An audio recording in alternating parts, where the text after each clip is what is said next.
now tuned into the motherfucking greatest.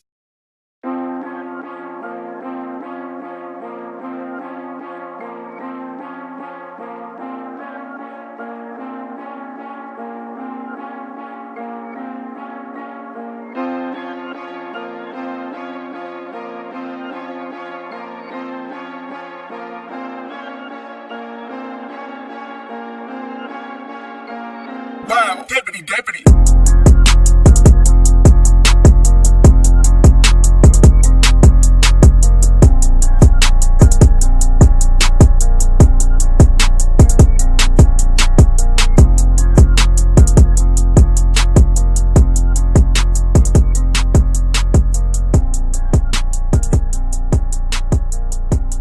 Oh, no. Yeah. So we're back. Episode 10. Man, feels good to be home, nigga. Feels good to be home. Thank you once again for tuning in to the Freaky Podcast. Yes, sir. This is Barbershop Talk, minus the what? Barbershop. Of course, I go by the name of TR, a.k.a. Teddy Riley, a.k.a. Trippy Red. This nigga. Are you let me finish or what? Go ahead. I didn't say nothing. I didn't say absolutely nothing. And that's it. I ain't got no more. And of course, I'm joined alongside Crazy Kinfolk, CK, a.k.a. the light-skinned assassin. What's CK? Crazy Kinfolk. Oh, okay, cool. Thought it was Crip Killer or something. I was about to say, ooh. Hey, that's your personal business. Lex No Luther. Yes, sir. What's going on, my man? Hey, man, just chilling, man. How's the new year treating you so far? So far, so good. Can't complain. Everything's going copacetic. How about yourself? Can't complain. You know what I'm saying? Just trying to make $1 out of 15 cents. That's good. Yes, sir. How's that going on? Working me like a government slave. You know what I'm saying? But you got some. We're not gonna get into it personally right now. But you got some stuff coming on down the barrel. Yeah, man. You know, life changing stuff. The Lord is good. You know what I'm saying? So just appreciate, you know what I'm saying, all the good things that are coming my way. You know what I'm saying? Taking it in stride and trying to do the best thing that I can. You feel me? That's good. Opportunities all 2020. Absolutely. Man, you know I went to that winery. To the wineries. Yeah, I saw that. How was that? A lot of people need to go to wineries. Okay. I'll be honest that a lot of wineries, you may taste some wine and it might not taste good. Okay. So what it is, we have a specific winery we go to. They have the best tasting wines. It's sweet. It's more for, people who don't drink wine. So is it like a dessert wine or what kind of wine? So, dessert wine. Oh, you're very, you know your stuff, huh? I'm a wine connoisseur. No, I'm not sounds LeBron James or nothing, but I dibble and dab. Yeah, they're more dessert. They have some like other type of Moscatos, all that stuff. Okay. So they appease to people who don't really drink wine. So we usually go there, get drunk first, then go to the other wineries. And they have some good wine at the other winery, excuse me. But this one in particular, it has this best bread, and it has the good wines. Now, do you eat while you there too, or is it just... No, it's up to you. They have people, I think some places they have restaurants or whatever. Okay. But it's up to you. And is it like other people there, or is it just like you? Okay. No, yeah. Okay. So you just go up there. It's just going to different wineries and say, hey, I want to do a wine tasting. Cool. And pay your money. They give you drinks, and sometimes they give you more than what you're supposed to. And people are cool. It's like... I'm assuming at the end you buy a bottle, or you just go for like wine tasting. Okay, you don't have to buy a bottle. Oh, okay. No, okay. You just pay for a wine tasting. Yeah, okay. And you could get a membership. And what they do is some of them will ask you to buy... Something in my throat. It's that wine. It's that wine. Man, I should have got me some right now. Anyway, you as part of the membership, all you do is buy the bottles. Okay. A couple bottles every quarter or something like that. It's pretty cool. That's what's up. I think check it out. As I climb the corporate ladder, you know what I'm saying? Maybe I have to change up my stilo, get some wine or something. You know what I'm saying? Yeah, do that. Ain't nothing wrong with that. Yeah. Anything else going on? Nah, man. Just trying to do my thing, man. Let me ask you a question before we jump into topics. Yeah. One thing. You know what? I'm gonna save this for Angry Man / Happy Man. That's cool, because I got a gang of Angry Mans this today. You know what I'm saying? Even though we starting the year off right, I'm still going to hit y'all with some Angry Man. Yeah, for sure. So, hey, let's do it. Anyway, so have you heard about this Kendrick Perkins versus Kevin Durant? Yes, I have. What's your take? Well, go ahead and break it down for people who don't know what we're talking about. So, for those people that don't know, Russell Westbrook was a long-term member of the Oklahoma City Thunder. It was an NBA team. And he recently was, I believe, traded, right, to the Houston Rockets for Chris Paul. He was. And he had his first game back in Oklahoma City, I want to say yesterday or a couple days ago. Right. he came back, did his thing. I think they lost, but the breaking news out of it wasn't even him coming back. It was Twitter beef between Kendrick Perkins, which is an ex player in Oklahoma City, and Kevin Durant, which is also an ex player from Oklahoma City. And the beef basically was Kendrick Perkins went on Twitter and basically said that Russell Westbrook is Mr. Thunder. He's the best player that ever came out of Oklahoma. And Kevin Durant kind of got in his feelings. I'm going to before I drop and tell you how I feel, I'm going to pass it over to you, TR. I want to know how you feel about it. So I'm just going to piggyback off what you said. Yep. Specifically, Perkins said after he said Russell Westbrook was Mr. Thunder, he's the best Thunder player. Yep. He said Kevin left the door and Russ walked right in. KD lost in the second round without Russ when I was there. Yep. So what that mean? KD said, yeah, our starting center Kendrick Perkins averaged a whopping 2 and 3 during the series. You play hard though, champ. But this shit what Kendrick Perkins said was the haymaker, it was a punch that everybody, it was almost like everybody felt this because we all thought this. I had my Safari face on when Safari was looking like, that ain't none of my business. Right, it was bad. It was bad. What did he say though? Kendrick Perkins went and said, boy, stop. You did the weakest move in NBA history. Up on a team 3-1 in the Western Conference Finals and then go join them the following season. Heart of a champion right there. Now, I've seen people defend Perkins, and I've seen people say Perkins was out of line. Honestly, I do not think Perkins was out of line. And let's talk about Kevin Durant on social media first of all. Okay. Now, if people don't know, Kevin Durant wears his heart on the sleeve, and he's very sensitive. Right? Mm-hmm. Am I right? I'm not saying that. Did you know? I think it was a couple years. It was like a couple years ago after he left OKC. He has a burner Twitter. Mm-hmm. He has a fake Twitter account that he usually bigs himself up, or he goes against other trolls. Mm-hmm. Well, when Keeping It Real goes wrong, he actually tweeted. What did he say? What did he say? Oh, he gave himself self-praise. And he said he didn't like the organization and the coach on his actual Twitter account. He forgot he was logged into the real Twitter account. Yep. So that kind of shows you right there how sensitive he is. And another thing too is, well, Kendrick Perkins didn't. I don't take it as a blow to Kevin Durant.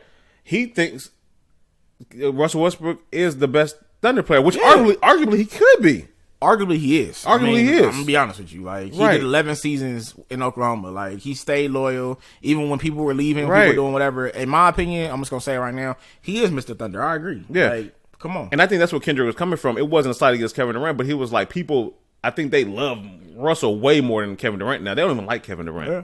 They don't even they I don't know if they hate him, but I don't see nothing wrong. And some people were saying he was out of line because he's a former teammate and all that. But now he has a new job as an analyst. And he just speaking the truth. I could see if he said, Steven Adams is the greatest, or somebody like that. Yeah. No slight against Steven Adams, but somebody who couldn't even be in the conversation. But Russell Westbrook, I think he might be the best. I think the only thing Kendrick Perkins did that was wrong was having this argument on Twitter. That's the only thing I think he did wrong. Everything that was said was absolute facts. I just feel like I feel like it shouldn't have been on Twitter. Okay, let me ask you. Did he not use social media to promote the show? What show? Because didn't he say I thought he said I'm gonna tell you guys why, Mr. Oh yeah. So it was all promotion. It was promotion. I agree. So I don't. That's why I disagree with you on that, because I think he was just promoting. That's fine. It wasn't like I'm just gonna go on Twitter and just say this out of my ass. He's doing his job. Let's dive into Kevin Durant for a little bit. I'm listening. Pause. I'm just gonna describe Kevin Durant for a little bit, and you tell me how you feel about him. Okay. He's always on social media. Yes. We talked about it earlier. He has a burner account. Yep. He's always bitter about something. Mm-hmm. And he's always emotional. Yes. Who else moves like that? I mean, what type of gender moves like that? Who does that sound like? Why do we never see Kevin Durant with a girlfriend? let's talk about Russell Westbrook for a little bit. Ooh. So Russell Westbrook simply doesn't care about this. Right. You never in the news hear Russell Westbrook saying anything bad about Kevin Durant. Even when he left, he never diss him. He was just like, hey, that was my boy. That was my teammate. We good. Whatever, right? Right. Even if he did have problems you didn't hear. The one thing I like about Russ, besides the fact that he's from L.A., is he does what most L.A. dudes do. They move in silence, and they take care of business. They take care of their community, and they stay loyal. Just like I think about James Harden and Kawhi. They move in silence. They take care of the community. They take care of the soil. All right. Even when James was getting too big, when he started dating Chloe, and that got too much, and it was on TMZ, he was like, "Hey, bruh, that's not me. I don't like to be in the limelight. Like, I gotta move. I gotta shake." Because the thing about LA dudes that a lot of people don't understand, real LA cats, it's like the old Lil Wayne saying, "Real G's move in silence like lasagna." Right. Shout out to SG because we always say that. But real G's move in silence like lasagna. And if you don't know what that means, then say the word lasagna and see if you hear that G, because you don't. Bar. But what grown man has a burner account? What grown man stays on social media looking to see what people are saying about them? What grown man have we never seen with a girlfriend, a baby mama, a female on a date? Nowhere. Ooh, man. I'm gonna let that simmer with y'all. I'm not gonna say what I really want to say because that's not my place, and I don't judge other men. But I'm just gonna drop the mic on that, and we gonna keep it moving. Well, and it's funny that you say that because the fact that is going back to what Kendrick said about being a 3-1 on a team that everybody hated, that you were busting their ass. And you had a chance to change history, and they embarrassed you. But you turn around and say, hey, let me come join y'all. That didn't sound manly at all. That's what I'm saying. And then when he goes to this team, he bumps heads with the people over there, and now he in Brooklyn. So what type of dude is this dude? You know what I'm saying? Yeah. Now, mind you, I'm not taking nothing away from this dude on the court. On the court, baller. Oh, definitely. Like, absolutely, probably could honestly go down as probably one of the greatest NBA players of all time because he has everything. He could do it all. He's 7 feet tall and literally can do everything except play defense. Right. But as far as offensively, dude is he a beast. He can shoot from anywhere on the court. Right. And he can dribble. So I mean, you got to give it to him. Now, off the court, all I can say is you ain't never gonna see me wear no Kevin Durant jersey. I don't care if he comes to the Lakers. I don't care where he play. I ain't rocking no Kevin Durant. If he came to the Lakers, you'll rock it. No, I would not. You promise? I promise. Did you ever think you would rock a LeBron jersey? I didn't, but I did tell you a long time ago I knew LeBron was coming to LA. It just felt like it was always in the cards. But you're saying, okay, but that has no bearing on what you wear a jersey or not. Yeah, I mean, I have a LeBron James jersey. I just got one actually for Christmas. I know, but that's what I'm saying. You hate LeBron. And don't act like you didn't. I did hate LeBron, and I think, totally getting off topic, I feel like I hated LeBron because the media portrayed him as such. Like, the media dug him so bad with that whole decision and everything, and it made me see him as a villain instead of being like, this dude is just doing what he want to do, and he has every right to do that. Absolutely. You know what I'm saying? But I feel like the media portrayed him as a villain, and me, unfortunately, at that time, I drank the Kool-Aid and I followed the media. Gotcha. And I have no problem admitting that. Okay. Yeah. All right. But understandable. I mean, that's how I feel about Kev. Right. Like I said, nothing personal. But I just had to bring some things to the light. No, and you make some good points with that because I never seen any other athlete, anybody act like that. Nope.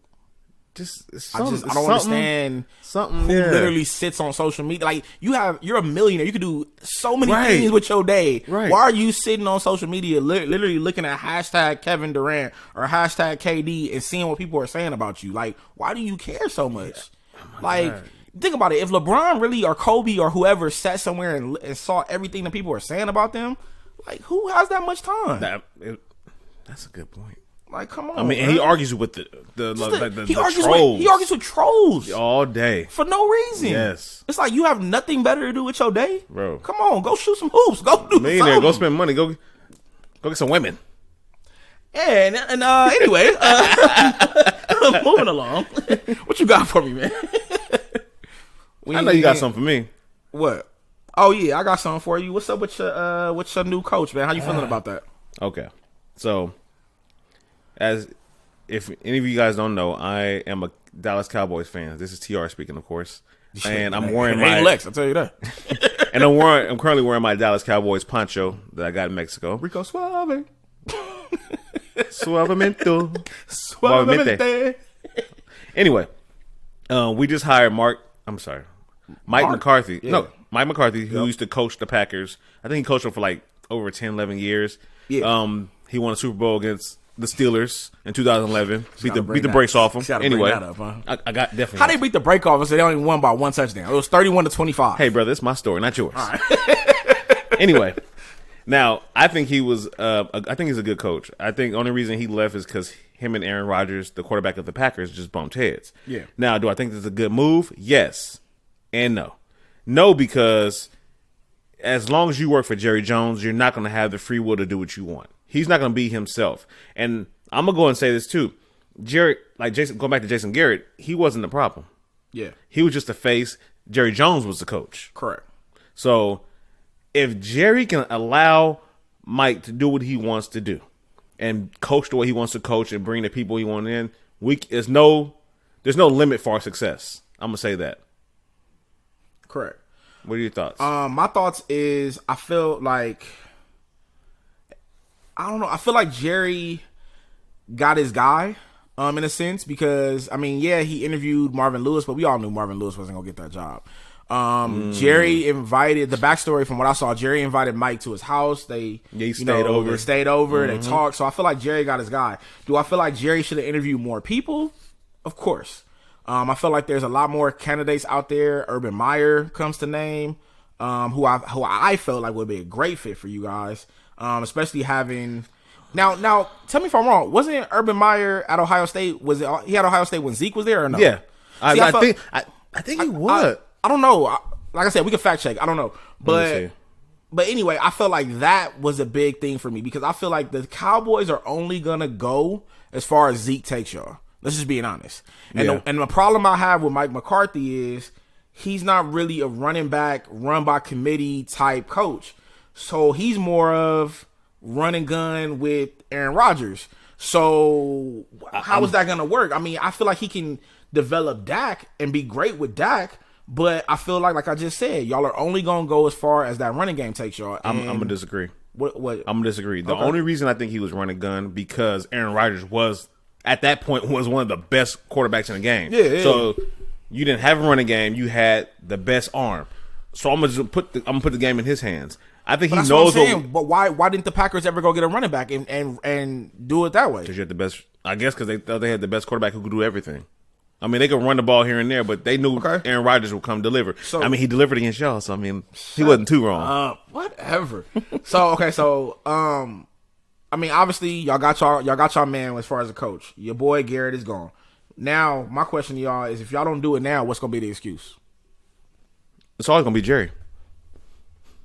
So she's put it back on Jerry every time. I can't. No. Jary ain't doing. I know. What is Jerry doing that makes Cowboy fans say that? Honestly, I really want to know. Well, okay, going back to Jason Garrett. Jason Garrett is a good offensive coordinator, and it's a good joke that goes around about him that all he does is clap. Yeah, he doesn't coach. He doesn't say anything. That's all he does. Yeah. And I remember about 4 or 5 years ago, Jerry Jones went to hire all these different assistant coaches and offensive play caller. He had the coordinator, play caller, all kinds of just random positions, and I was like, "What the hell is he doing?" Yeah. But it made sense. He wanted Jason Garrett to be the yes man, just do what I say, and let them coach, and you just sit there and just look. So he had everybody else coaching. The head coach, he really didn't head coach. He really didn't steer that team the way he should have. Yeah. I think what Mike McCarthy is, if he doesn't do the same thing to him, which I doubt he will, that we can be better because he would actually have to coach and actually do his job. So we don't have any excuses. I'm just messing with you. We don't have excuses. Jerry's not our excuse. If we don't win, it's just because we suck. Okay. And then, so not getting off topic, but what is the number one priority for y'all this offseason? Y'all got y'all head coach. Are you going to, if it was up to you, would you franchise tag Dak? Would you sign Amari Cooper? What's your plan to keep this ship rolling? What I would do if it was me, I know I talk shit about Dak, but Dak is probably better than a lot of quarterbacks. He put up good numbers. Yeah. I will give him that. He probably said some stuff that. Winston, ass. Better than Mr. 30 for 30. Oh my gosh. Anyway, that's a whole nother story. We can talk about him next episode. Yeah, absolutely. Man. But anyway, I think he's better than a lot. He actually led the league in passing yards. Yeah. So I think with good coaching, he'd be okay. So I would franchise tag him. Am I giving him $40 million? No. 40 fucking no. Hell no. He gonna have to take this 20 million gone somewhere. I feel you. We pay Zeke. I think we just sew up our defense a little bit more. And the one thing I hated too is we gave DeMarcus Lawrence that money too quick. Okay. And I think that might hurt us in cap. However, Amari Cooper, I don't know if we're gonna sign him back, so that may save us some money. Maybe I don't know because he had too many drops for him to pay him. Yeah, true that. I don't know, man. But moving along, what you got? Speaking of football, what is Tom Brady's future? He's not in the playoffs this weekend. Man, clap that up. Thank you. I'm kind of we have a Super Bowl without the Patriots. Thank you, Jesus. Yeah, man. Thank you, Jesus. Yeah, man. I mean, won't he do it? I mean, he dominated, boy. He dominated for a while, but I think his time is come and go. Man. But we know what's crazy about Tom Brady is even before the season, they were like, it's going to be his last year. They were trying to move on from him and all this stuff. But, like, the motherfucker won 6 rings. The nigga just gets to the Super Bowl. Like, how do you just give up on somebody like that? I think that was talk outside of Boston. I think that was I mean, everybody in Boston loves that man. I mean, he can do no wrong in Boston. Okay. I think that was talk outside of Boston, including myself. I was praying that he had some kind of flesh-eating virus, and he just damn, bro, that's kind of deep. I hate Tom Brady. That bad, huh? Yeah, as a Steelers fan, I hate Tom Brady personally. Damn, bro, if you can't beat him, hate him. I guess you know what I'm saying. Because I damn sure ain't gonna join him. I don't know you, and I hate you. Hate your guts. But let's talk about his future, man. I mean, I did some digging. You know me, I always like to dig into things, and I have some solid theories where I think he's gonna go. But really, personally, you don't think he's gonna stay? Go ahead, say your theories. I'm not gonna. So go ahead. Personally, I think he's gonna go. I definitely don't think he's gonna stay in Boston. I don't see that happening. I think Tom Brady at this point in his career has something to prove. He has a chip on his shoulder. Even though that sounds crazy, I believe it. That's crazy. That is insane. Trust me, it sounds crazy. To do with all those rings, but that's the type of person he is. Because you got to think, Tom Brady came into the draft late. You know what I'm saying? He just, that's always been him. Like, even when he lost, he was like, I'm a lion and I'm just da-da-da-da-da-da. That's just how he is. So I feel like he has something to prove. And I feel like there's only 2 places I can see him going. One, the Chargers. I saw that. And I'm like, but how does that make sense? Or how is that? Let me explain. Phillip Rivers is a free agent. Okay? They're not going to sign Phillip Rivers back. They better not. Let's just be honest. What is the one thing that the Chargers financially have to do next year? They have to move. Yeah, to that SoFi Stadium, right? Oh, shit. They need to sell seats. They need to sell ticket licenses. They're not selling nothing right now. Tom Brady will sell that stadium out because you want to know why people will go to see Tom Brady. They ain't going to see the Chargers. They're going to see Tom Brady. Yeah. Tom Brady with Keenan Allen, with Austin Eckler, with Melvin Gordon, with that offensive line. Yeah. Sounds decent to me. Yeah. Sounds like they got a good damn team. Their defense is nice. Good tight end. Got a good tight end. And truth be told, Anthony Lynn can coach his ass. So I don't care what nobody says. No, he can. So he can. He just has Phillip Rivers as a quarterback. I think that's a viable location for Tom. Why not Tyrod Taylor take over? Because he's the backup and he was solid when Tyrod Taylor or Tom Brady. Which one are you choosing? Okay. Sorry. Touche. Checkmate. Checkmate. I thought I had your ass. My next place, even I laugh at this one, but I think this one is probably the one that's going to happen. The Cucamonga Cracker Killers? I think Tom Brady is going to go to the Cleveland Browns. And before y'all call me crazy. Oh, my gosh. You know what? Before y'all call me crazy, let me explain something to you. Okay. Before, if anyone's wondering, we don't do drug tests here, but I think we're going to start because... No, it's all going to make sense. It's all going to... I'm listening. Look, it's like that one song. I can see clearly now. The rain is gone. That's what's about to happen right now. So let me break this down for you. Please. So, Cleveland Browns need a head coach, right? Yes. They're interviewing right now. Cleveland Browns... I know where you're going. Just Cleveland Browns head coach that they're going to pick, it's inevitable, is going to be Josh McDaniels. For those of y'all that don't know, Josh McDaniels has been Tom Brady's offensive coordinator for every season except 3 seasons. 2009, 2010, 2011. So the familiarity is already there, right? That's done. That's what 2009, 2010 is when the Broncos beat y'all with Tim Tebow, right? In the playoffs that game. And First of all, for somebody that's not a Steelers fan, you sure do know our history. I remember that. Because I don't give a damn about y'all history. I'm going to be honest with you. But that just stuck out on Tim Tebow. That was the only playoff win against y'all. But go ahead. I'm sorry. For somebody that hates the Steelers, you damn sure know I don't our hate history. y'all. I like fucking with you. So, anyway, amongst that, right? Sure. We talked about he has something to prove. Okay. Right? Why not go to Cleveland? Just like LA, never won Super Bowl. He can do it in Cleveland, right? Chances are that could definitely happen. Another thing that Tom Brady wants is he wants an easy way to get to the playoffs, and he wants an easy offense. Now,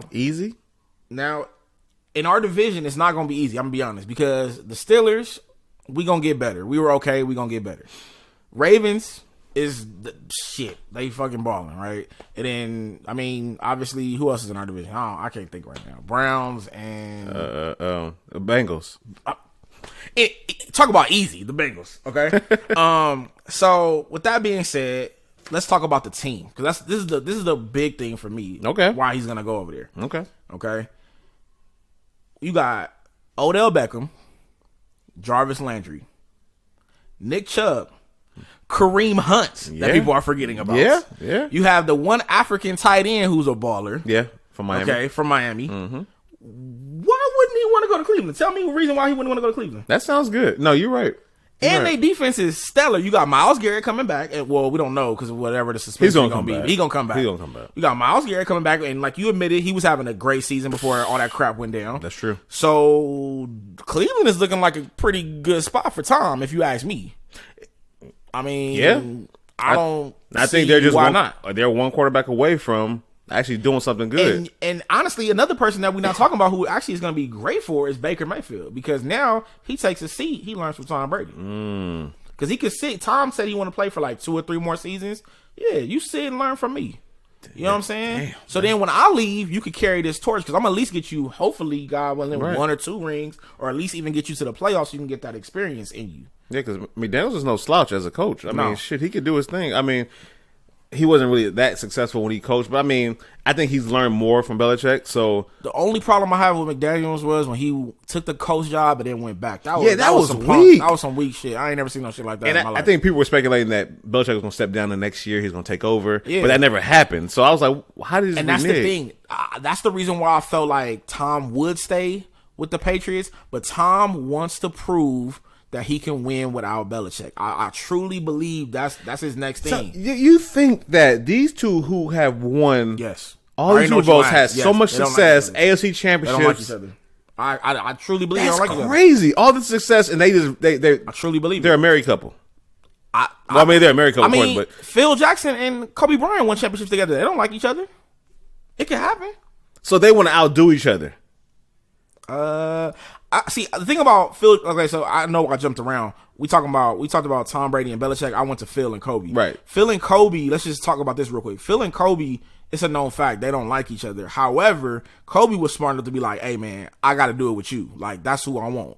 Now, Tom, on the other hand, is like, "Hey, I'll do it with you, but eventually, I want to get to a point where I can prove to myself that I don't need you." You know what I'm saying? Right. And I truly believe that. Like, there's nothing nobody can tell me that makes me feel like he doesn't feel that way.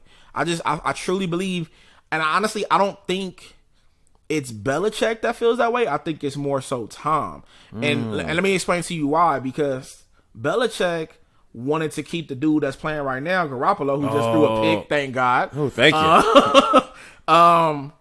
He wanted to keep him. And he thought that Garoppolo was going to be the next, Brady. But Brady was like, nope, get rid of him. Like, I don't know. Like, send him off. You really think he...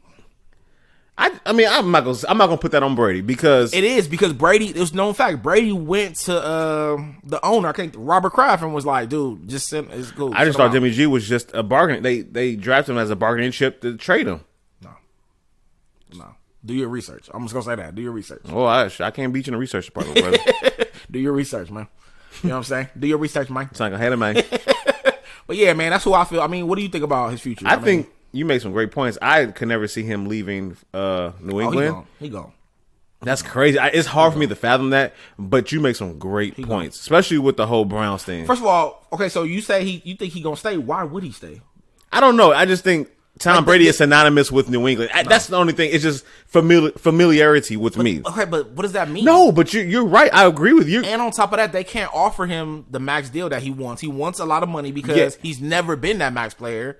He's never. Yeah, which is crazy to me how this dude who has 6 championships has never even been your top 10 highest paid player. Well, that was kind of Brady's fault because he actually gave up discounts so he could sign other people. So that's kind of his own bad. Let's do a trivia question real quick. Guess how much Tom Brady's salary was last year? I looked it up. I think it was a little less than 20. It's like 17, 18. Not even close. What? Look it up on Wikipedia. $2 million. But he make it on the back end somewhere else, right? No, he takes that cut because Giselle, his wife, makes all the money. She's the #1 supermodel in the world. He wouldn't win that bad. God bless that man. I mean, as much as I hate him, hey, he doing it for the love of the game, and I appreciate that. That's the one thing positive I can say about Tom Brady. He literally plays for the love of the game. Well, since you said that, question: his age, what he did last couple of years, statistic wise, is he a max player? Will you give him? No, he's gonna get the Kobe deal, which I say. Remember when Kobe got all that money on the back end for what he did with the Lakers? Okay. So it's gonna be like that. He's gonna get a loaded deal based on what he's already done. You know what I'm saying? So he's gonna get paid because he has 6 championships and his leadership and what he brings outside of the organization. So you know what I'm saying? And they'll also load it up with some incentives too, probably. Yeah. Cause like for example, he go to the Chargers, he might not get the max deal on paper, but they're gonna be like, we're gonna give you some of these ticket sales for sure. But the Chargers are known for like not paying their player. Like I remember Vincent Jackson won a deal, and who was one of the best receivers at the time. If I'm the Chargers, not to cut you off, but if I'm the Chargers, I'm on the first thing to Boston right now, and I'm sitting down with this man like, what do you want? Because we have no chance in hell of selling out this stadium, and we need to. So what is it that you want to make you come to LA?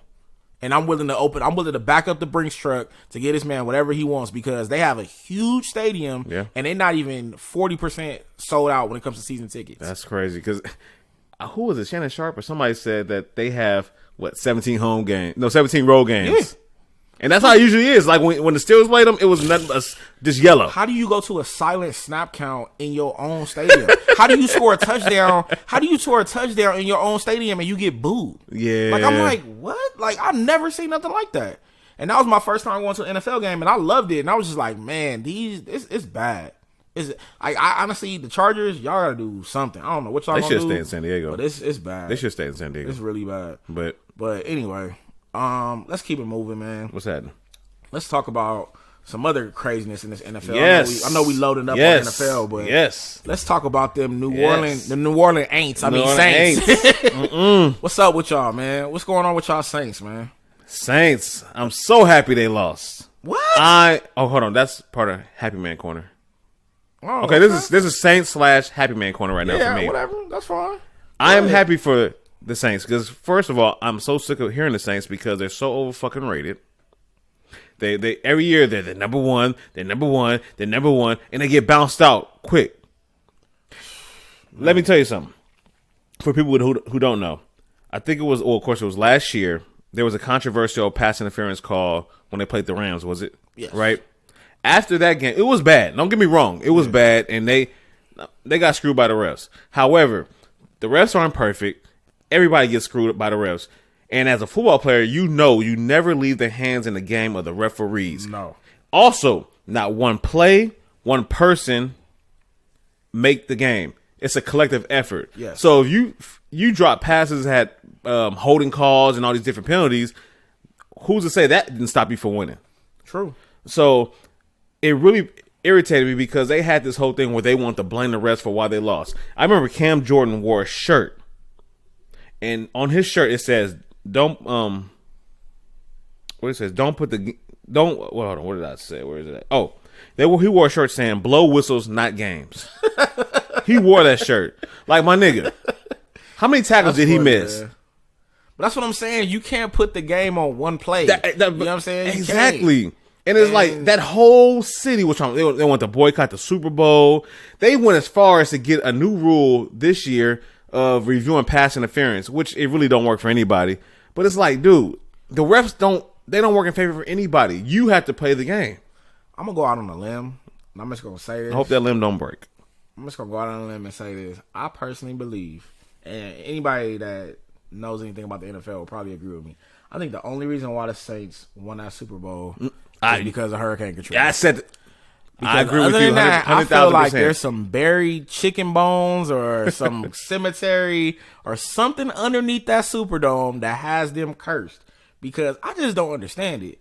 They ball their ass off in the season, damn near every year. Like I got the last 3 seasons. 2017 they went 11-5, lost to the Vikings in the playoffs. Minnesota Miracle that year. Right. 2018, I'm sorry, they went 13-3, lost to the NFC Championships, like TR said, against the Rams with that pass interference call, whatever, quotation, pass interference call. Very cool. And then this year, 13-3 again, same record, lost to the Vikings in the playoffs first round. So it's like, come on, man. Like, do I think, and honestly, one of my boys actually brought this to my attention. He said, should Sean Payton get fired? Yes. Nah, I don't know if I agree with that. Yeah. I don't know if I agree with that. It's obviously, because I don't put it all on Sean Payton. But he's getting out coached though. Do I feel like there's something more that needs to be done? Yes. Am I the person to tell you what it is? No, because I really don't know what it is. Right. Alvin Kamara, I feel like they need to get a ball to that man more. I really do. In any kind of way. They need to basically be doing what the Panthers are doing with C-Mac and just getting the ball to him in in open spaces. And basically the Cowboys need to do the same thing with Zeke. Get the ball to these players, the playmakers in open spaces and let them do work. You know what I'm saying? Yes. They do a good job of getting the ball to Michael Thomas. And it's like, and Jared Cook, but it's like, what else do y'all have? Y'all got to be creative on this offensive side of the ball and do something. The defense is okay for the most part, but they need to do something on the offense. That's the only thing I can say. I don't think getting rid of Sean Payton is the answer, because if that's the solution, then who you gonna bring in? But hold on, but look what you just said. They need to give the person this ball. They didn't do Alvin Kamara this. They didn't do offense. Who controls the offense? The coach. Offensive coordinator. He's the offensive coordinator? I think he calls the plays too. Well, even if he wasn't offensive coordinator, it's the head coach's job to hey, step in and say, this shit ain't working, do this. True. In that case, then bring in an offensive coordinator.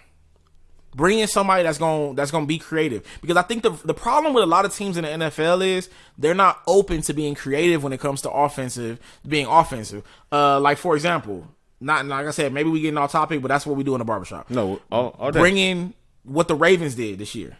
Because a lot of people was like, that's not going to work with Lamar and da-da-da-da-da-da. But it's like, nigga, they brought in the offensive coordinator. They opened up their playbook and was like, look, we going to create an offense around our talent, not the other way around. Yes. And that's what you're supposed to do. You play to your do. strengths. Exactly. Play to your strengths. You got a running quarterback. You got a Mark Ingram, big trust, who's doing this thing. You got all these other niggas that are doing their thing. So it's like, play to your strengths. And a lot of people don't do that shit. I don't understand why. But let me ask you something. And since you said play your strengths, they use Taysom Hill. If people don't know, Taysom Hill is like he plays quarterback, receiver, tight end, lineman, water boy. That nigga sells popcorn in the stands. He does everything. Just like that, he does everything. And I saw something was pretty interesting. Let me ask your opinion. Yeah. Do you think them putting Taysom Hill in kind of throws the flow of Drew Brees' game? It kind of messes the whole dynamic up?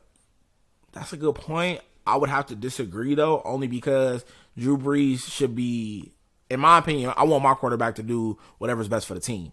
So I feel like Taysom Hill bringing in that spark, because I watched that game. He did bring a little spark in. Of course. He changes it up. Because I think the touchdown, I think he caught a touchdown, and then I think he threw a touchdown, or he threw a long pass that got them down to score the touchdown, if I'm not mistaken. Something like that. So he impacts the game, and if Drew can't do it, then hey, bring somebody else in. No, but I'm not saying as far as feelings, but I'm sorry, as far as him just having that rhythm.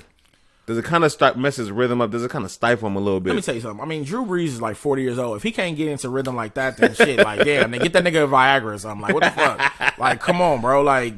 Come on. Like, you've been playing football since you was probably like 5, nigga. You should be able to turn it on and off. Like, I agree. Like, so if you mean to tell me by you going out for a play or two, it's throwing off your rhythm, then shit, I can't help you, bro. Like, or maybe Taysom Hill just stay quarterback. I'm with it. I just think at this point, it's got to be Sean Payton.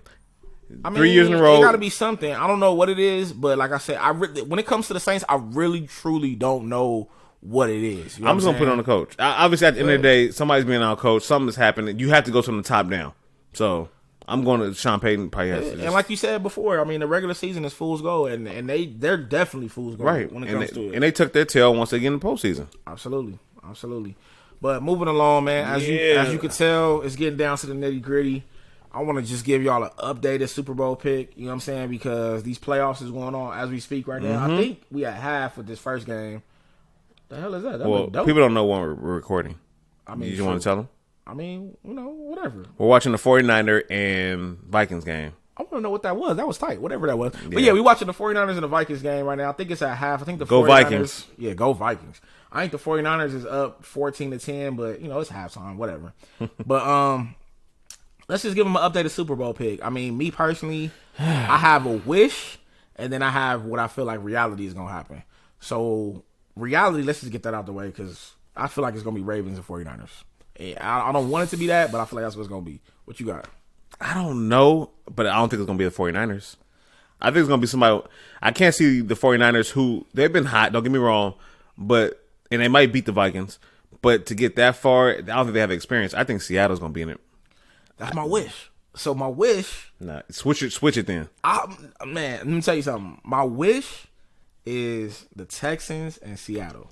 Texas, no. And let me tell you why. That's why I said it's a wish. Okay, go ahead. It's a wish. Sorry. Because let me tell you why I feel like it'll be a good Super Bowl. Because we got Deshaun Watson versus Russell Wilson. Two black quarterbacks going at it who are dynamic quarterbacks.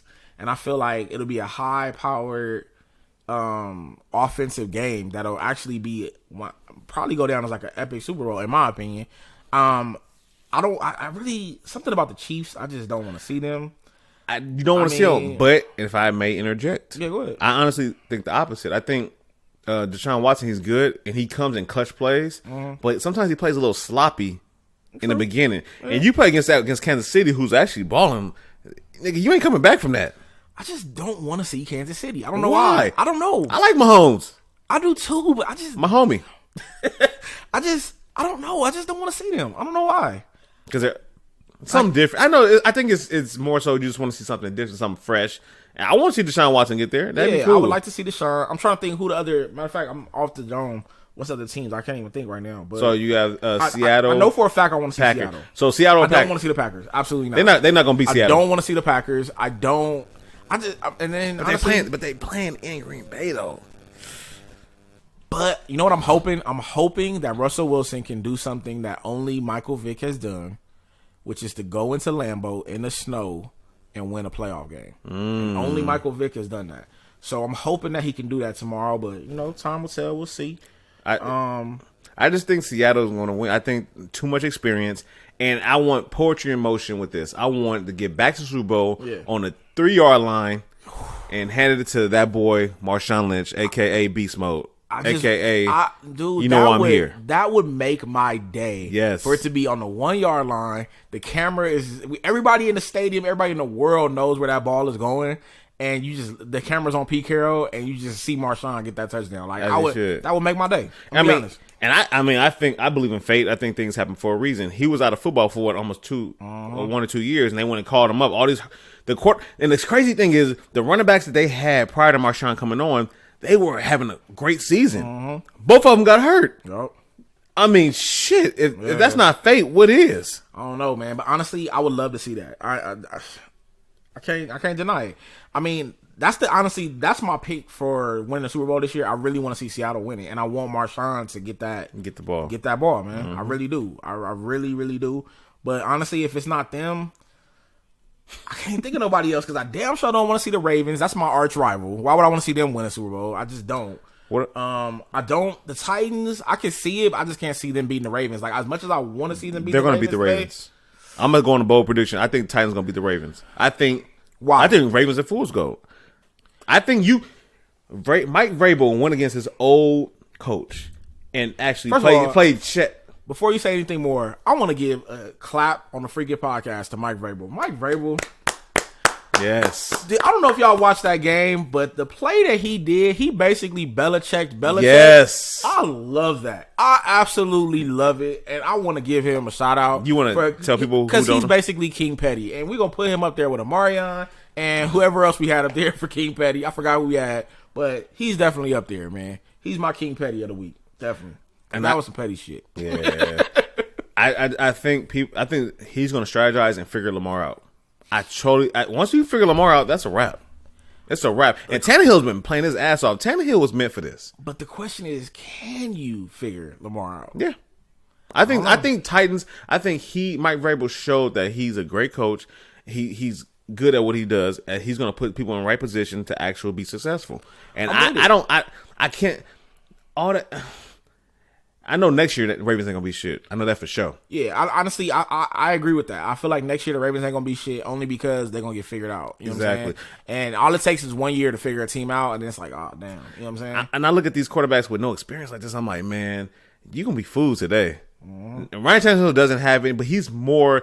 I trust him more than I would Lamar in certain situations or whatever as being quarterback. I don't know, man. I mean, I feel like this next game is gonna be good, but we'll see. I mean, we'll see. I'm pulling for the Titans, just like I'm pulling for the Vikings right now. Right. I'm pulling for all underdogs. I don't want to see none of these favorites go. I mean, just be honest. I don't want to see the 49ers. I damn sure don't want to see the Ravens. I don't want to see the Chiefs, and I don't want to see the Packers. I really don't. But that's just me. But anyway, moving along. So, my boy K Hart, you know what I'm saying, came out with a documentary on Netflix. All right. What was the name of the documentary? Don't fuck this up. I personally... You fucked it up. I fucked it up. I personally love Kevin Hart, man, and I think, if I'm not mistaken, TR loves Kevin Hart as well. You know what I'm saying? Absolutely. Respects the hustle. Absolutely. I love the documentary, man. And I honestly, after watching it again today, I think I only have one beef with it, and I think it's similar to your beef with it, which is the beef that he had with Boss. Yeah. You know what I'm saying? That kind of rubbed me the wrong way. And for y'all that haven't watched it, basically what happened was, I mean, it talks about everything that Kevin's been through, the cheating scandal, the everything. His life, growing up, everything. Everything. His family, his mom, everything. And that's what I love about Kevin. He's so transparent. He's so real. Yeah. But basically what happened was they was on the plane going somewhere. I can't remember exactly where they was going.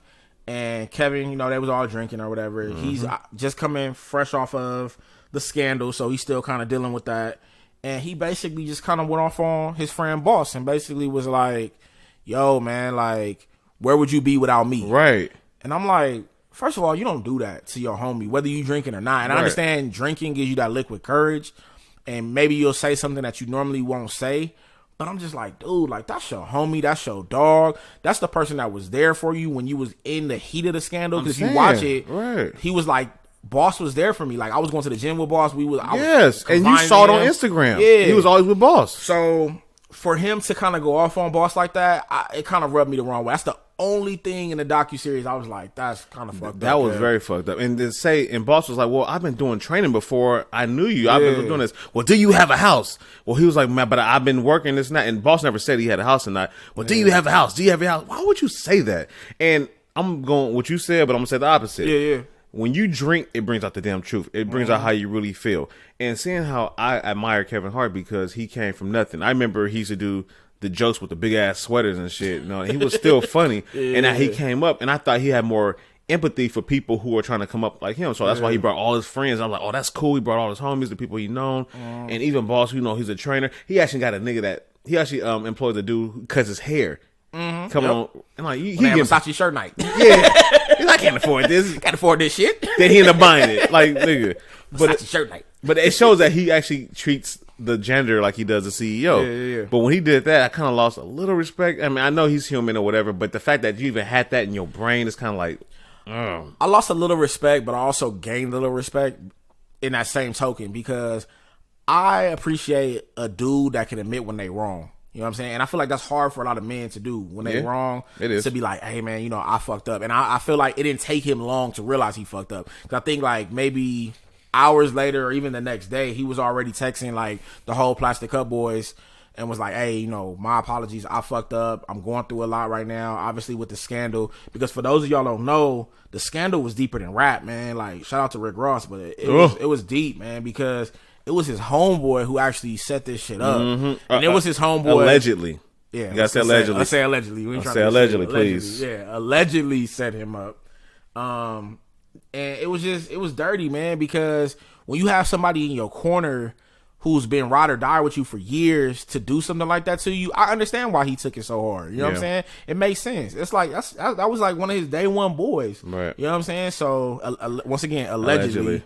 That set him up. But I can understand, and I appreciate the fact that he apologized, because he could have let that fester and let that ride for a very long time, and that would have been bad for the group. But he didn't. You know what I'm saying? Right. So I respect the apology, but I also, in the back of my mind, I'm like, damn, is that really how you feel about Boss? Right. It has to be, because it brought out what you want, what you wouldn't say sober. Exactly. So you got that liquid courage. Yeah. So we'll see. I mean. And I know Boss is never gonna forget that. No, I wouldn't. I never would. He got business with him. He know, and I think it's an eye opener for him. Is more so, man, let me keep my business tight, not get too friendly or too. Just understand this. At the end of the day, it's a business. So, and sometimes you got to see stuff to keep your eyes open. So, absolutely. Let's go ahead and keep it moving. Though, what you got? Oh, but one other thing I didn't like about the documentary, what he said, I loved it. I liked the fact that his mom took his brother to get emancipated. Yeah, that was dope. Like his brother was messing up bad in the streets. He said, and usually, especially with parents that are crying, they're trying to figure out what they're gonna do with this kid. She said, "Nah, nigga, I'm gonna get you emancipated. I want my name on you. You go do what you want to do. I ain't gotta worry about you no more." Yeah. And they still were cool after that, because I remember they sent him a video of them or whatever. So they were still cool. But she was like, "I'm gonna make sure this one, Kevin Hart, don't turn out like you." Yeah. And that was some G shit right there. Mom's was cool, man, and Mom's definitely. I mean, I personally read one of Kevin's books, and I'll let y'all read it, but he has some stories in there and some gems that his mom dropped on him that, even to me, I'm like, dude, Mom's was heaven sent for him, and right on time. And it's kind of sad that she never really got to see like the glow up in Kevin, but she was definitely there from the foundation up. You know what I'm saying? So shout out to Kev. You know what I'm saying? We're gonna continue to support. I'm looking forward to your next tour.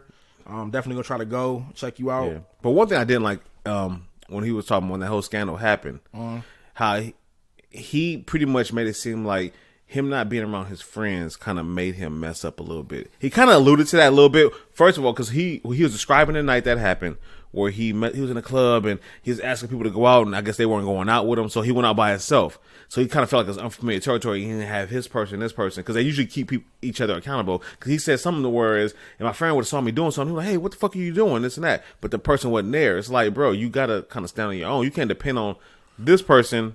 I see that in two different ways, because I'm listening. Because, not to get too personal, I'm an only child. So I am too. So sometimes being an only child, you want to move solo, but then also you want to be around a lot of people. You know what I'm saying? So it just depends. Now, I feel like Kevin was wrong for thinking that people are entitled to hold him accountable. Yeah. Because that's no. Nobody should hold you accountable. Right. You should be able to do the same thing by yourself as you would with whoever's around. At the end of the day, it's just you. You can't just depend on somebody else to make you accountable. Like, nigga, I kind of didn't like that narrative. I'm not saying he really said that, but it's almost felt like that. He definitely did say that. He definitely, he did say that. That's not allegedly. He said that. But yeah, so, I mean, it just depends. I mean, how you want to move. I mean, I feel like at the end of the day, the one thing I like about Kevin is he holds himself accountable for everything, whether right, wrong, good, or bad. And the one thing I did like about Kevin, and honestly, this is the kind of boss level I want to get on one day, is when his dad came to him. I don't know if you remember. Yeah, he asked for that money. Like, hey man, he was like, "What?" He's like, "What do you want?" Right. He asked me, like, just what do you want? I need 7,000. He's like, "I'm gonna give you 20. Give me 20." Like, cause whatever, you know what I'm saying? Right. And that showed me, for one, which I already knew, how good of a family person he was and how he cared about his family.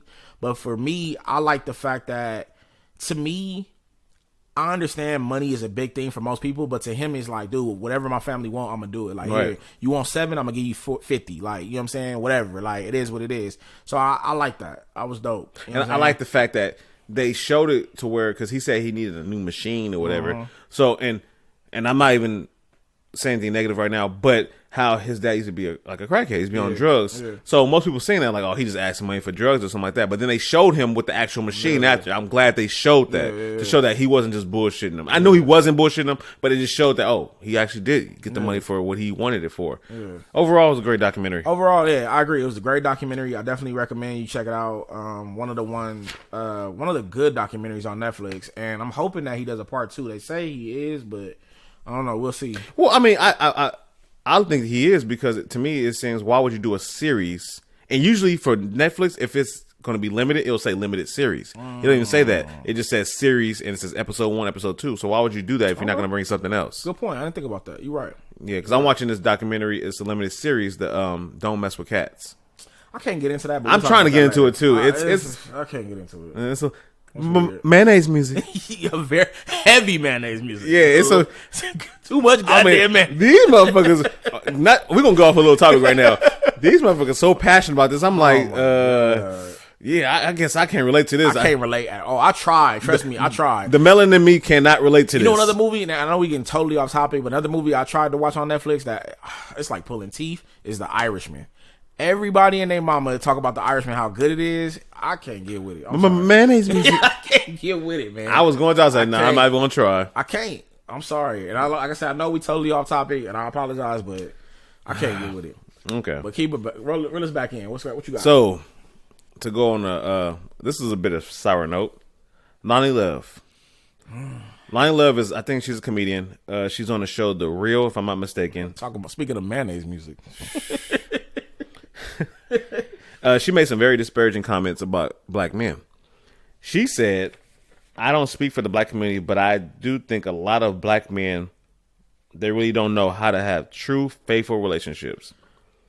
Because they think because they have money, they have power, and they can treat any woman any kind of way. That's the most utter crock of bullshit I've ever heard in my life. First of all, TR, I don't think that's you off. No, speak your mind. I'm going to say on it. I hate when people do that. I hate when people say, I don't speak for the black community, but yeah. Then what are you saying then? Like, that defeats everything you just said. Exactly. It's like, I don't mean to offend you, but like, nigga, basically what you said is, I'm about to offend you. I'm about to offend you. And I'm sorry to get loud, y'all, but this shit is crazy to me. Like, don't say something like that and then be like, but. So continue, man. My bad. So, I have to say that. What Loni Love is really trying to do is, Loni Love is currently dating a white man, right? Dun, dun, dun. And go back to the whole cheating thing. We're not moral police. Niggas do what you want to do. We're not talking about that. I'm talking about the fact that she's dating a white man, which it's okay to date outside your race. It's quite okay. But it's not okay to date outside your race and putting your own race down to make yourself feel better about what you're doing. That's the only reason she's doing that. She may have got dissed by a couple of dudes. Niggas wasn't checking for her, so she went and got a white dude. And honestly, to me, it sounds like she's not happy with the white dude. So I'm going to talk about these brothers over here to make me feel better about what I'm doing. So if you want to date outside your race, cool. But don't put your race down because you want to justify what you want to do. It's okay. Do it, whatever. Yeah. She was dead wrong for what she said. Dead wrong. And what gives her the right to say something like that? And then especially, why would you? This is the one thing I hate about our community is why does we downplay our own community or our own thing so bad? You know what I'm saying? Like, what gave her the right to downplay black men like that? You know what I'm saying? To make that comment, I don't get that. Well, I'm not gonna go too deep into it, but I know Malcolm X said a long time ago that when they want to throw the narrative of like what somebody black is saying, whatever, they'll get somebody the same race as them to say something negative to look like it's not racist, but you know what I mean? It's actually her opinion, but it's coming from maybe from the white community. But it looks bad if a white person says it, but Loni Love says, see, it's not us, it's her. I get what you're saying. You see what I'm saying? So it goes deeper than this. It's a whole slave thing. I'm not gonna get into it because I can go all day about this. Sounds like the mayonnaise is heavy on this one. Mayonnaise music. Let's keep it moving. Yeah, but she was full of shit for that comment. Yeah, absolutely. She needs to. She's not gonna apologize, so we ain't gonna say right. That. I was gonna say expeditiously, but she needs to go on somewhere expeditiously. She ain't gonna do that. They're gonna keep it moving, man. But anyway, moving along. Your boy dropped knowledge on me, TR. You said Oprah is stepping down from the Russell Simmons documentary. Yes, that's crazy. So, for those of y'all don't know, Russell Simmons, I guess, was gonna have a documentary out about. Well, no, he wasn't. They were gonna do one. Oh on him. Yeah. Sorry. They were gonna do a documentary about him, about I guess the Me Too movement. Yes, like about his accusations and the accusations against him. And Oprah was supposed to do like the interviews, like with the women. Mm-hmm. So I guess it was supposed to be like some surviving Simmons type thing. Yeah, exactly. Something like that. You feel me? So, but anyway, so I guess she stepped down from it. So what did you hear about that? Because honestly, I was looking, I didn't really see nothing. So pretty much what I saw is that she stepped down. However, she still supports the accuser. So I mean, we don't know what he did. We don't know. It's whatever. But our whole thing with Oprah is, it seems like she's only targeting black men. That's the only thing. Wrong is wrong. Right is right. Even go back to Loni Love. Yeah. What she said was dead wrong because she made it seem like just black men. All race, white, black, Asian, whatever, they do bad shit. They cheat, they rape, they do whatever. That's true. There's no color barriers when it comes to that. So that's what our only issue was. 92.3 the beat, no color lines. Erase the hate. Erase the hate. So that's pretty much what it was. So she's stepping down. She still supports, but I think she got too much backlash. Yeah. That's honestly what it was. I think she got too much backlash, and she was like, "Hey," and I think a lot of things started coming to light. Like even with us, like we started bringing some stuff to the light. Mm-hmm. A lot of our Instagram followers started seeing stuff that honestly I wasn't even aware of, and I was like, "Ooh," right. It got a little bit too hot for her, so she was like, "Let me kind of get out." And I know 50 Cent was talking about it a couple of times, and Yeah. I know he has a heavy presence on social media, a lot of followers. So I'm pretty sure once he says something, it kind of opened the floodgates, and they just go to her page and flood and just talk about a piece of shit she was. But so whatever. I think it got a little too hot for her. That's what I personally think. But I don't know, man. Moving along, what else you got for me? Okay, I have a topic that was given to us by one of our listeners, an avid listener. Shout out to you, Brittany. This was actually a good one, and I know a lot of people deal with it. I have, and I do. Why do women get so mad when dudes play video games? And I have my theories, but go ahead. What do you think? I don't have this problem, so I don't know because I do play video games. Let's put that out there. Okay, not get mad, but sometimes like, oh god, you're on that game again. Like, maybe make comments like that. I don't have that. I'm never in a. I don't want to say the many relationships. Like I'm just out here just got so many relationships, but in the relationships that I've had, I got hoes.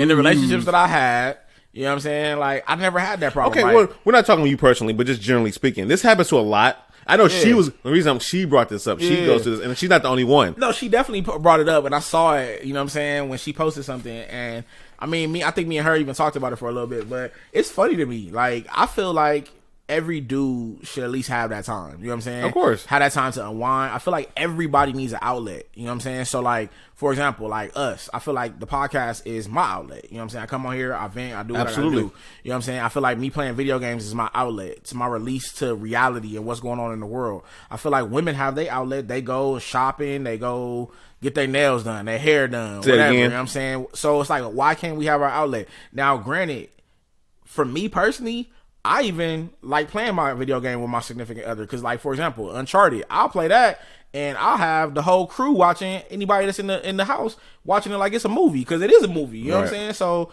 I feel like you just gotta learn a way to kind of incorporate yourself in the game, maybe, ladies. You know what I'm saying? Like if you playing Call of Duty or whatever, Fortnite, ask him about it. Like not in a agonizing way where you're like, what you doing, babe? But like be like, hey, what's that? What's going on? You know what I'm saying? Try to figure it out. Right. So I think I got some funny reason why I think so, but I'm gonna play the devil's advocate too. So I think women could be a little clingy sometimes. They need a lot of attention. That was TR that said that, not me. Yeah, I said it. And it's okay. They want attention. They're more emotional.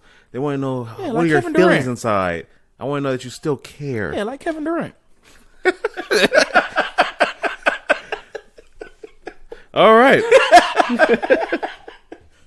And I think this may sound crazy, but I think if you're touching anything else that's not them, they get offended. And that goes back to just needing attention. Yeah. Another thing is, anything else that makes you smile, they have a problem with. Like Kevin Durant. So, and that's some funny stuff I came up with. I'm not sure if that's the truth or not. I just honestly believe, I think it's twofold to that. I think why they really get mad is, I think generally if a dude, I believe if a guy's taking care of business, doing what he's supposed to do, paying the bills, bringing home the bacon, whatever he's doing, he has a little time, I think you don't have a problem with it.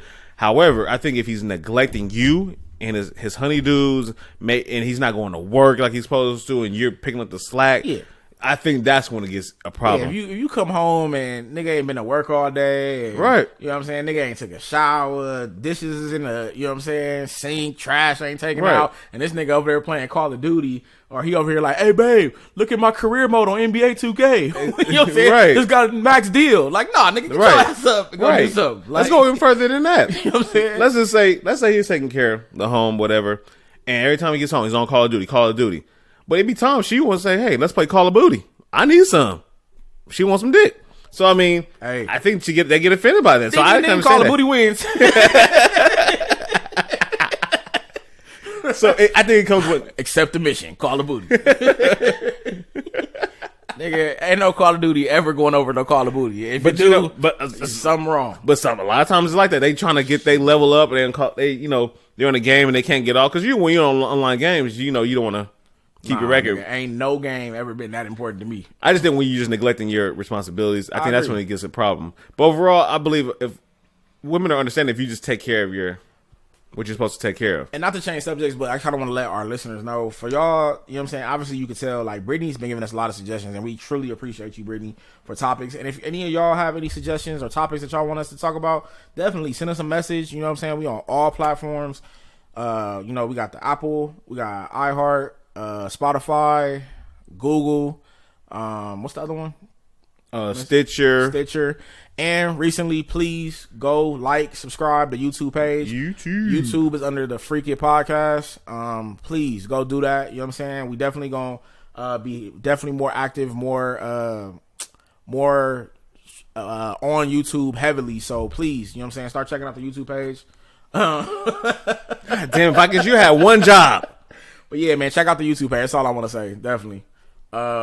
Anything else you want to say about the video games and helping Brittany out? No, I just think, not saying Brittany, I don't know specifically your situation or whatever, but I just think this, he can't neglect his responsibilities. And I think you get irritated that maybe it's times you want to do certain things or he needs to do certain things and he's playing that game. It's like, damn, nigga, you didn't do this. You didn't. I'll tell you one thing. If you get butt naked, Brittany, and you walk in front of him, and he don't want to do the Ball Johnson dance, shout out to John Witherspoon, then you have a problem. Then you have a problem, exactly. You know what? You know what I'm saying? Perfect example. Any women, let's just put that out there.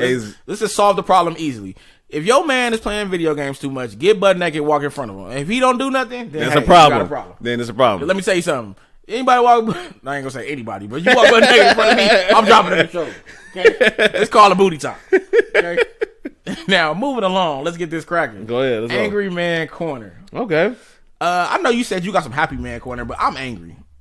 Okay. And I have two things I'm angry about. I'm listening. So, the first one, I think everybody gets angry with this, is automated systems. Have you ever called somewhere and they be like, press 1. Oh my press gosh. 2. I just want to talk to somebody. Press 1. You hit 0. Press 1. You're like, damn. Nigga, like, I just want to talk to somebody. That shit pisses me off. And I know I'm not the only one. I hate automated systems. And I'm gonna be honest with you, I don't know if everybody has Spectrum, but Spectrum has the worst automated system in America. Do they really, man? For the love of God, don't call Spectrum. Like, just go to the store. It's bad. It's bad. And I hope somebody that works at Spectrum is listening. Y'all automated system sucks. You should just have a direct line to speak to somebody. It's terrible. It literally takes me like 10 to 15 minutes to speak to someone. And then let's talk about another aspect. I think I know where you're going. Go ahead. Let's talk about another aspect of Spectrum is the customer service. You finally get to somebody, they be like, hi, thank you for calling Spectrum. This is Chad. How can I help you? And you're like, all right, man, I've been on hold. Okay. Okay. Wait, hold on. I want our listeners to feel how it feels. I'm listening. Go ahead. This is what happens. All right, my internet is down, Chad. Okay. You hear that dead silence? What the hell is Chad doing? I need to know. Like, why can't Chad be like, hey, I'm looking up your account. I'm doing something. He's playing Call of Duty. Dead silence. That dead silence irritates the hell out of me because I'm like, what the hell is Chad doing? You know what I'm saying? Like, come on, man. Y'all need to work on y'all customer service, man. Maybe Spectrum. that. So automated systems and Spectrum is in one. You gonna single out Spectrum like that, nigga? Yeah, it's Spectrum. It's bad. I have Spectrum. I don't have that problem. But go ahead. Do you call Spectrum though? Point taken. Checkmate again. All right. So my second thing that I want to talk about is the NFL. I'm a little pissed off at the NFL. Why? The NFL has a thing called the Rooney Rule. And for y'all who don't know, do you know what the Rooney Rule is? I do. Okay. So for those of y'all who don't know, the Rooney Rule is basically a rule that is named after the late, great Dan Rooney, who was the owner of the Pittsburgh Steelers.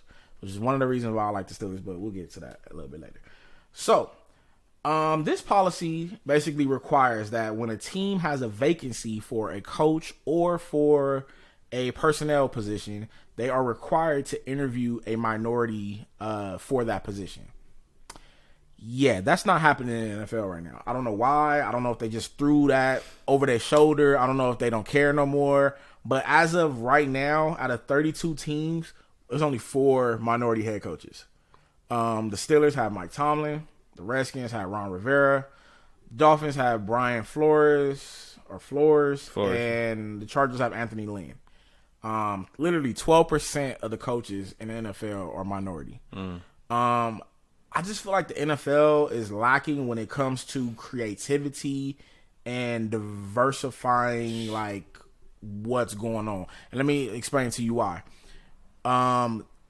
Every other major sport, MLB, NBA, is all into technology and like advancing and just doing things to better the sport. Like MLB, they did instant replay recently. They're putting things in the ball to like project stats and stuff like that to be innovative. The NBA has female assistant coaches. You know what I'm saying? When have you heard about that? Yeah. The NFL does have female referee. I think they only have like 1 or 2, if I'm not mistaken. But they're not doing anything to like basically involve women heavily, in my opinion. And they're not doing anything to involve minorities heavily like these other sports are doing. NBA is going global, trying to reach everywhere. You know what I'm saying? MLB is doing the same thing. I feel like the NFL is really not doing that. They don't really. It's like take it or leave it. What do you attribute that to? I attribute it to mayonnaise music, to be honest, and I attribute to whenever you want to follow something, follow the money. Where's the money? It's owners. Yeah. A lot of these owners of these NFL teams are what? White. A lot of these owners of NFL teams are older white males. So typically they're not willing to change anything. They want to just control it the way they want. They want that money, that cash flow to come in. They don't really care. Yeah. And even though that rule is in place, nobody's upholding that rule. Of course not. And you could tell because of the hirings and the coaches recently, it was like quick, fast. Nobody really got even a chance. Mike McCarthy got hired like that. Ron Rivera got hired like that. All these other players got like. I'm like, dang, are you even taking time? Well, you know what? You can't say much because you know what? We have Jay-Z now, and Jay-Z is the. He does the Super Bowl music for us, and we're doing some social justice with him. So we're not racist. So what are you talking about? We have Jay-Z now. What's the problem? What's the problem? We had Jay-Z. He's working with us. We're not racist. We had 5 black people over our house. Exactly.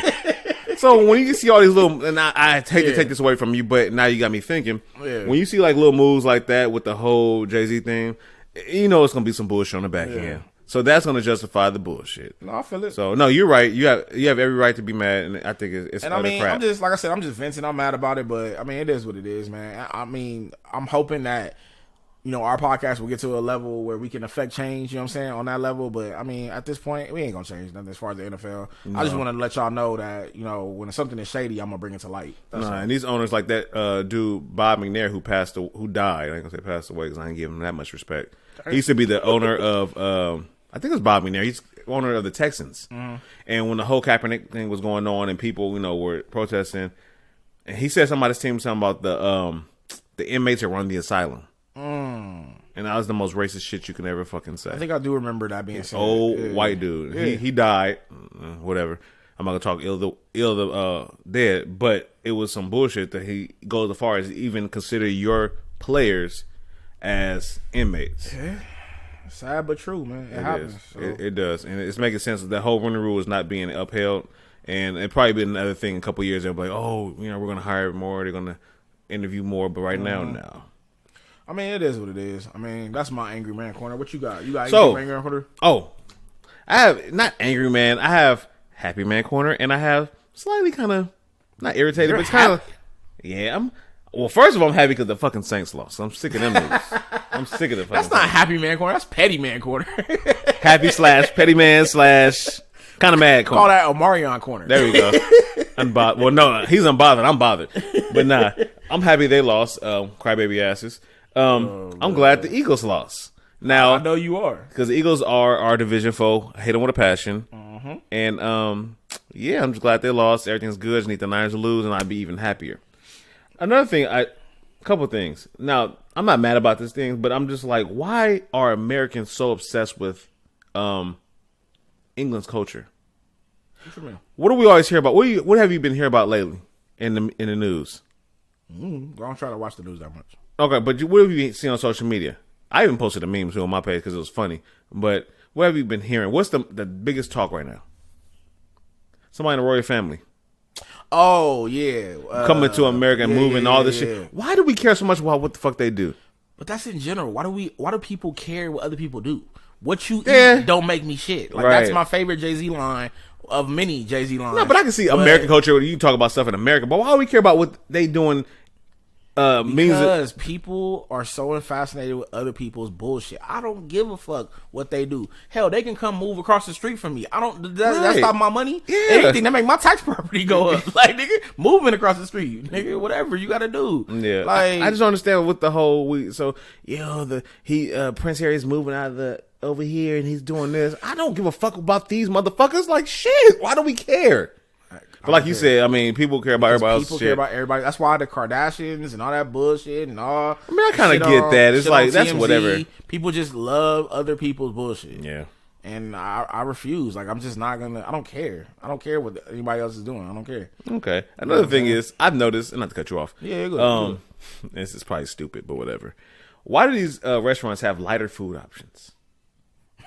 I hate lighter food options. You know what that is? That's like saying to me the equivalent of that is like a girl say, "Yeah, I'll give you some," but she only let you finger bang her. I'd rather you not even let me do that. If you're not going, you know what I mean? Like you go somewhere, we have a fat-free cookie, or we have fat-free this. Like nigga, I'd rather just not have it. Just don't eat it. For real, it's not the same. Like for real. You know what I mean? Like it's not. I don't understand. I mean, I get it because they're trying to be more health conscious for other people. But my man, if you want a hamburger, get a hamburger. But I think it's just the culture. Everything is try to adapt to other things. No, it is. That's really what it is. It's like people are big on vegan right now, so it's like, okay, we gotta have a vegan option. Yeah, what's the thing? People are big on keto right now, so we gotta have a keto option. Yeah. Like it's funny because I look at Chipotle, and honestly, I can always tell what's going on and what's popular based on how Chipotle does their menu. Because Chipotle will do, we have a keto bowl now. Right. We have a vegan bowl. Yeah. We have this bowl. A paleo bowl. We have whatever a paleo bowl. It's like, so y'all are basically trying to appease everybody. You know what I'm saying? And that's just the culture right now. Like the culture is just, to me, it's whack because people will have to walk around on eggshells right now with the way this culture is shut up. You know what I'm saying? And it's crazy. Yeah, but that's pretty much. I don't have anything. I'm not angry this week. I'm pretty sure I'll be angry next episode. Let's dive into it though. Go ahead. Nah, go ahead, man. So, season 6 is back at Power, the second half. I'm gonna tell you something funny. When I texted you and said I was mad because I couldn't find it, it was already on. My dumb ass thought it was season 7. So I'm looking. I'm like, season 6? What the fuck, man? Where's season 6? Why is my shit not recording? Actually recorded. And I'm like, why are you recording season 6, my nigga? I'm looking for season 7. Why you just didn't text me and find out? Like, you could have just easily found out. I would have told you. My bad, bro. Should have done that. Yeah, should have done that. I fucked up, huh? Yeah, you shouldn't have done that. Nigga. Nah, but I was tripping like, nigga, where's the fucking episode? Nigga, I set the recording. Nah. But anyway, and before we get into everything, I finally put the app on my TV now so I can watch it now. Yeah. Cause I didn't want to watch it on my fucking phone. Yeah. I hated that. So now I could do it. I didn't realize I could do it. Yeah. So when does it come out? When does it drop? So for those who don't know, we obviously are diehard Power fans. I've been a day one Power fan. I know you probably have as well. Yes. To me, and I know everybody won't agree with this, but I'm gonna go ahead and say it. I feel like real Power fans watch Power on Saturday night. That's when it comes out. That's not true, but go ahead. That's how I feel. Cause I don't like watching it on Sunday. By Sunday, people are already talking about it. I feel like the same way I feel about like Marvel movies that come out. I want to see it. I want to be the first one to see it, so I can, you know what I'm saying, talk about it, or I can at least be ahead of somebody spoiling it for me. Right. Shout out to somebody that we know who spoiled something. I'm looking real mad right now. So ever since that nigga spoiled something, I like to watch it first. Okay. So, and if anybody has access to Power episodes before, don't post it on social media. Oh my God. That's whack, man. And I had to unfriend that nigga for that shit. Yeah, we ain't talking to that nigga. I ain't talking to that nigga to this day because of that. But anyway, so back to Power, man. For those who don't know, you know what I'm saying? Ain't no spoiler alert because you damn sure should have watched it by the time this episode dropped. Rotimi, Dre. Rotisserie? It's rotisserie. That nigga is burnt to a crisp. And shout out to the two niggas. What is it? Spank and Two Bit. Man, I like them niggas, man. Them niggas is funny. Do you like them now still? Spank is a piece of shit now. Yeah, Spank is kind of crooked. Let's delve into this. Dive into it. Okay, so Dre, who is one of the biggest nemesis on the show, Ghost, he's a Popeye's chicken sandwich now. He's crispy. He got burnt up. Extra crispy. So he's not a suspect. He was burnt up in his cell by Spank and Two Bit, who worked for Tommy. Yep. Because let's talk about that. So Dre, so Ghost called him on a burner phone, 2 Bit, to tell him like, hey, you know, if you want me to take care of your family on the outside, you know, kill Dre, basically. Right. Long story short. Because Dre obviously had information on Tyreek and Ghost, and he just wanted that to go away. So that's the reason why basically Dre is no longer here. And it's funny because he escaped the first time, got back in jail, went back and kept going back and forth. And it was a crazy 24 hours, man. And I actually like the dynamic of these episodes because it's basically going to show, I think I talked about this on the last episode, it's basically going to show everybody's point of view in those 24 hours. And I think it's going to bring a lot of X factors. And I'm going to bring one X factor. Okay. Who is Dre's mom? I feel that Power doesn't introduce anybody for a reason. And it seemed like when she was talking to him when he was, you know, before he died, the way she had this attitude, I'm gonna take care of him and all this stuff. Dre's mom, obviously, let's talk about what we do know about her. She obviously has money. Yes, exactly. Okay. More money comes power. True. Now, what are you insinuating about her? That I don't know. Okay, I don't know. I don't think she has anything to do. Obviously, let's put that out there with Ghost getting shot. Let's just put that. I don't think you don't. How do you know that? Why would no? she? But I'm saying it's like why would she? No. But I'm saying it's like the butterfly effect. You know what the butterfly effect is? Yeah. One thing. Dope movie, underrated. Underrated movie. Say it again. Dope movie. That's a dope movie. For those who don't know, go check out the Butterfly Effect. It's a really good movie. Yeah, and it's actually it's real though. Like one little thing, it can cause a catastrophe. But I'm just saying, who knows? She knows somebody that knows somebody. I'm not saying she pulled the trigger or knows somebody pulled the trigger, but she might know this person that knew this person that got him on the track he was. You just never know what the connection is. There's a piece. I think with the shows right now, every episode is like putting a piece to the puzzle now. I think you could be onto something, and I'm gonna tell you why. Because Courtney Kemp, in my opinion, is a genius. He doesn't get a lot of credit. No. And she has a weird way of not, like, put it like this. Everything in the gumbo has a purpose. You know what I'm saying? Exactly. Like, everything. Right. So even this little pepper, it has a purpose. So it's a reason why strategically Dre's episode was first. It's a reason why strategically Dre's mom was introduced. It's a reason for everything. So we don't know yet. We can only assume. But I'm just going to go out on a limb and assume that maybe we might be digging a little too deep. Just being real. And I don't know. We could be. But everything is for a reason. Okay. I don't believe in the episode that we're going to see tonight or tomorrow, whenever you guys decide to watch it, that we're going to get anything from Paz. I think we're going to... I don't think it's going to be the whole episode is about Paz. I think the whole... Maybe like first 30 minutes, then we're going to get another character. Right. And I'm going to say that because... Now, I didn't expect that dude Spank to get out and rat on Tommy and got out. How does that impact everything? I didn't expect that. I didn't think nothing about it. When we first turned on the episode, you knew it was going to be about Dre. But I didn't expect this nigga to get out and be a snitch. I don't think we're going to find that out in this season. I think we're going to find it out in probably the next story because there's another series coming.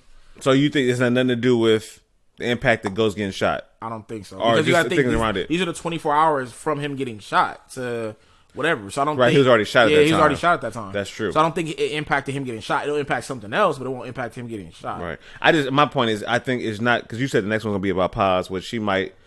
You know, it may not be nothing just interesting. But you never know. You never know what around her, what's surrounding. You don't never who she's talked to. You don't never know who she knows or... True. Because I saw... I'm like...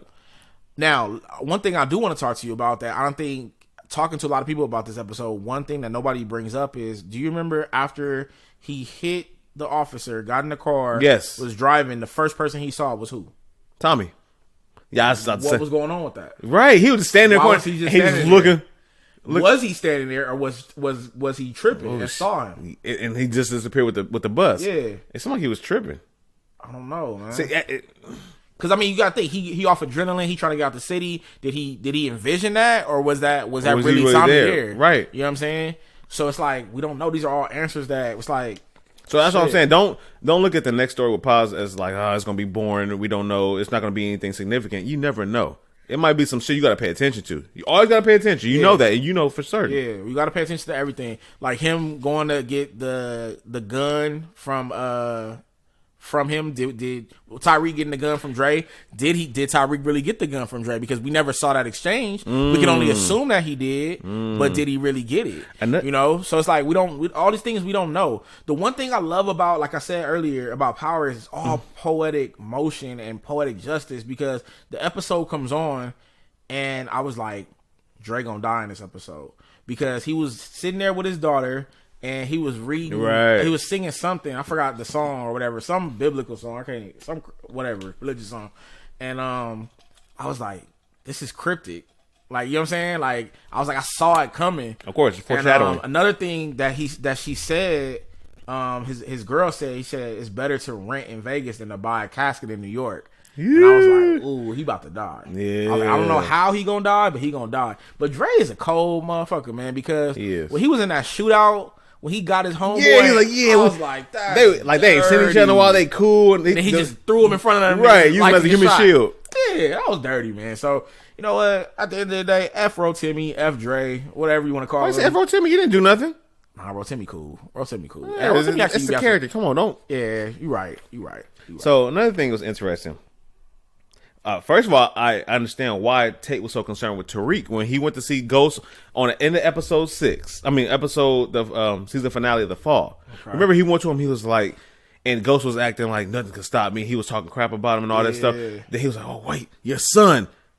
And then that's when Ghost was he was about to tell him what's going on, but Ghost stopped him. Is like, "See, you wish you could beat me. I beat you at your own game, and this and that and that." That's when I think that. Oh snap! So what you're saying is yes. Oh, your son. When Tate went to see him, that's the connection because Dre told him. Yes, already. I got some information on Tariq. They won't him for Ray and Washington. How you know they shot him? Because I told him they did.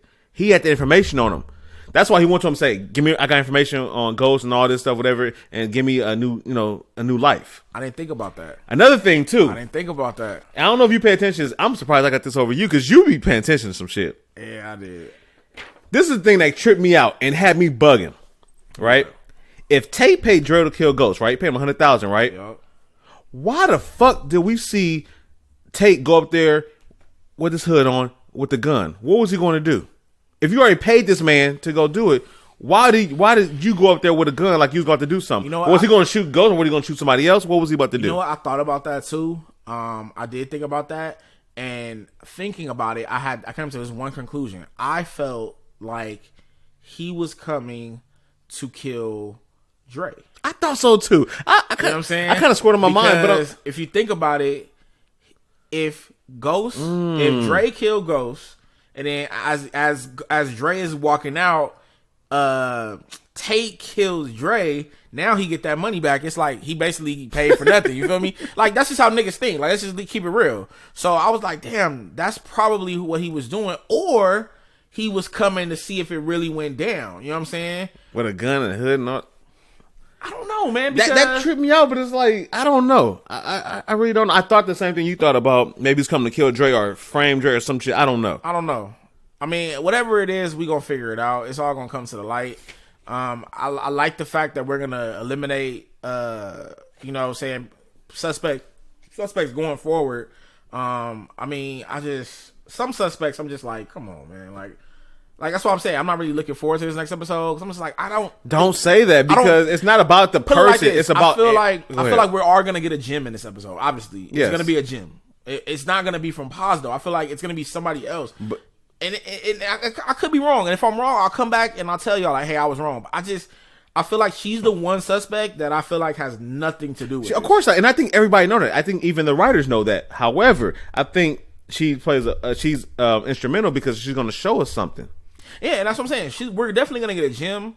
I mean, hopefully from her, but I don't know. And like, maybe your theory will hold up. Maybe what's her name ain't dead. I was about to say that. Maybe not. I sent you a text message saying, "Hey, I saw this article that Angela might not be dead. She just went too fast." Because not changing shows, but I don't know if y'all watch Manifest. You watch Manifest? Of course, yeah, it's got kind of stupid. It got kind of stupid, but this last episode, I didn't see it yet.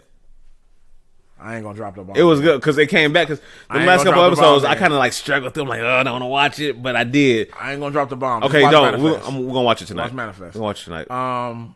But yeah, man. I mean, like I said, Power is a great show. I'm sad to see it go, but I know that everything has an ending. You know what I'm saying? And I'm just looking forward to the spinoffs because I'm hoping that the spinoffs will be as good as the original. Yeah, we'll see. Anything else you got about Power? Nah, that's about it. Just can't. Definitely. I'm glad to watch it tonight. Yeah, because these motherfuckers be spoiling like damn old ass milk. Yeah, we ain't gonna talk about Mellow. Oh, this nigga. Look at me, I'm cool, guys. I knew what happened before you did. You motherfucker. Okay. You motherfucker. See that nigga, I'm gonna bust his head to the white meat. Man. But nah, man. I definitely, like I said, just want to give a shout out to some of the listeners. Camille, Brittany. We got a new listener. Some fresh mayonnaise on the podcast. Mayonnaise music. Shout out to Jennifer. You know what I'm saying? Hey, how are you? Fresh mayonnaise. How are you, buddy? How are you? Hey. Swell. You know what I'm saying? And just keep subscribing, keep liking, man. Spread the word. Tell a friend to tell a friend, man. Like I said, we're going to be heavy on YouTube this year. You know what I'm saying? That's the transition. But like I said, you can always check us out on Apple, Spotify, iHeart, Google. What's the other one? I always forget the other one. So you got Google, Spotify, iHeart, Stitcher. Yeah, I always forget Stitcher. Wherever you can find podcasts. Yeah, wherever you can find a podcast. And especially YouTube. Go to YouTube. Yeah. All our content's on there. That's about it. Oh, shout out to Dorothy too for harassing me. I understand what you want to see, and we're gonna try to make it happen. Another person I want to shout out, and we tend to forget about this person, is Irv, man. Shout out to Irv, man. I really appreciate Irv.